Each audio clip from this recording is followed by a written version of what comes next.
Nung tumakas ka, kabubugbog lang sa'yo. Anong klaseng pambubugbog ginawa sa'yo? Ang ginagawa po sa akin, itong tainga ko, suntok ng suntok po sa akin. Tinatagyakan, hinahampas, tapos po inuuntog sa freezer, tapos sa mga dingding kahit saan po. Ma'am LV, sabi niyo po na pumunta kayo sa barangay at nagsumbong, tama? Opo, totoo po yun. Sino pong sinumbungan niyo? Mga kasama niya po doon. Tapos nandun po siya doon sa loob ng City Hall. Nasa loob. Siya. Sinabi niyo po na sinasaktan kayo, kaya kayo nandun sa barangay. Opo, sabi ko po, ipakicheck po yung gamit ko dahil aalis na po ako doon. Nakatakas nga po ako doon. Nga po ako pumunta sa kanya. Okay.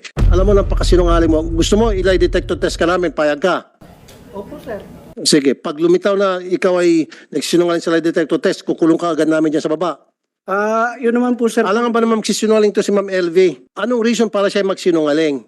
Alam mo, Chairman, kung nasa matinong pag-iisip ka, kung tama ka, patas ka, the first thing you should have done is pa-check siya sa doktor, tawagan mo si HR, tawagan mo PNP, sabihin na meron dito, mukhang kawawa na kasambahay at tumakbo sa kanyang amo, ang kanyang reklamo ay sinasaktan siya, etc. Yun dapat ginawa mo. Ang ginawa mo, sinurrender mo siya uli sa amo, napakagalang hiya mo. Hindi naman po, sir, ganun ang nangyari talaga po, sir. Marami po akong kasamahan doon sa barangay. Kaya po, Maraming kasama sa barangay, pero you call the shots because ikaw ang pinakamataas, ikaw ang chairman, ikaw ang sinusunod ng mga kasamahan mo.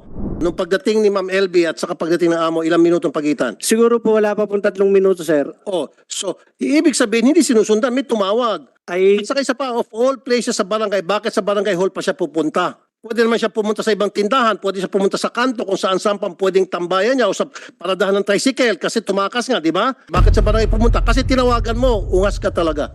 Kunyari ikaw sa sitwasyon niya, madalas kang binubugbog ng iyong amo and then nagkaroon ka ng pagkakataon na para makatakas. Pagdating mo sa barangay, anong unang-una mong sasabihin kung ikaw si Ma'am LV?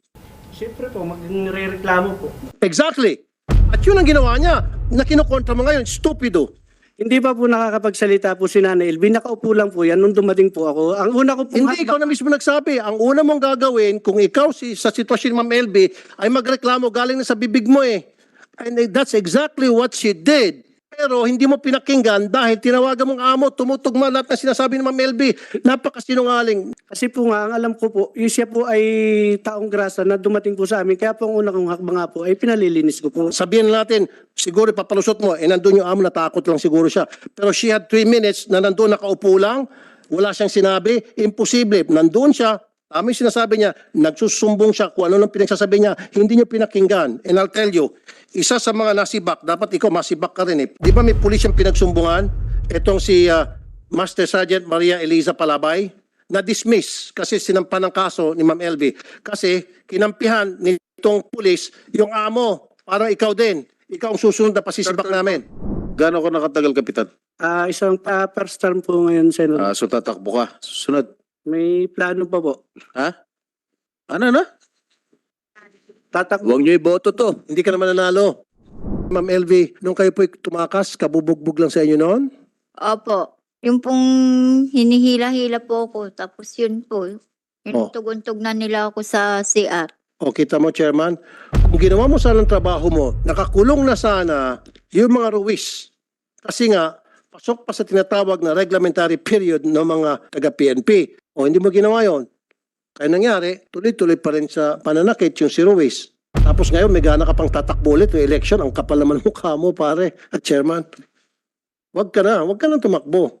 Kasi hindi ka dapat maging chairman, honest. Honest. Hindi ko sa minamalit yung pagkatao mo, minamalit ko yung klase ng serbisyo na ibinibigay mo sa iyong mga constituent. You don't deserve to be a barangay chairman. Maski nga tanod, hindi.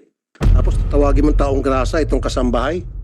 Mas masahol ka pa sa taong grasa. So ganun pala, pag meron pumunta dyan na mukhang kawawa, pulubi, na hingi ng tulong, taong grasa ang tawag mo. Palibase, malinis yung pananamit mo. Antay-poor ka eh. Mapandait kang tao ka. Dapat tatuhin mo lahat ng mga taong pupunta sa inyo ng maayos. Maganda yung kasambahay bill natin, pero I think we have to revisit that. Meron ako isasuggest, ipapile bilang amendment. Siguro higpitan natin, taasan natin yung parusa laban doon sa mga amo mapang-api. And siguro lagyan natin doon na tama kayo may monitoring. Dapat merong hotline yung each barangay na pwedeng tawagan ng isang kambay in distress. And kapag mawag isang kasambahay, dapat yung numero na madaling memorize, siguro 3 or 4 numbers, pupunta agad yung social worker, kasama yung tanod, and kasama yung PNP para i-check kung totoo nga yung sumbong. At kapag na-verify yan, agad-agad damputin si amo at kasuhan. Only Well, then, so- mapoproteksyon na natin yung ating mga pobreng kasambahay. So those things has to be changed. And I will file a bill na this time, kasama dun sa kasambahay law ninyo, Senator Estrada, na magkaroon ng mas matibay pang proteksyon natin mga kasambahay. And then, dapat one strike policy laban dun sa mga pang-aping mga amo.